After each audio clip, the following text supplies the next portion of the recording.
Paytaxtda yağıntılı hava, rayonlarda isə sulu qar və qar yağacaq. Hər vaxtınız xeyir olsun. Gündəm xəbərin efirində günün ənənəvi olaraq hava haqqında məlumatını diqqətinizə çatdıracaq. Bugün yanvarın 14-dür və yanvarın 15-nə olan günün hava haqqında məlumatını Milli Hidrometeorologiya Xidmətinə istinadən diqqətinizə çatdırırıq. Belə ki, sabah Bakıda və Abşeron yarımadasında hava şəraiti dəyişkən, buludlu olacaq, arabir tutulacağı gözlənilir. Günün birinci yarısında fasilələrlə yağıntılı olacağı ehtimalı var. Mülayim şimal-qərb küləyi əsəcək. Havanın temperaturu gecə 1-3 dərəcə isti, gündüz isə 4-6 dərəcə isti olacaq. Rayonlarda hava şəraitinə gəlincə, rayonlarda bəzi yerlərdə arabir yağıntılı olacağı, sulu qar, dağlıq və dağ ətəyi rayonlarda isə qar yağacağı gözlənilir.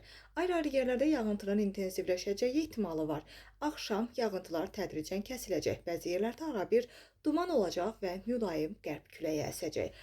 Havanın temperaturu gecə 2 dərəcə şaxtadan 3 dərəcəyə isti, gündüz isə 4-8 dərəcə isti olacaq proqnozlaşdırılır. Dağlıq ərazilərdə isə 11-16 dərəcə şaxta, gündüz isə 2-5 dərəcə isti olacaq.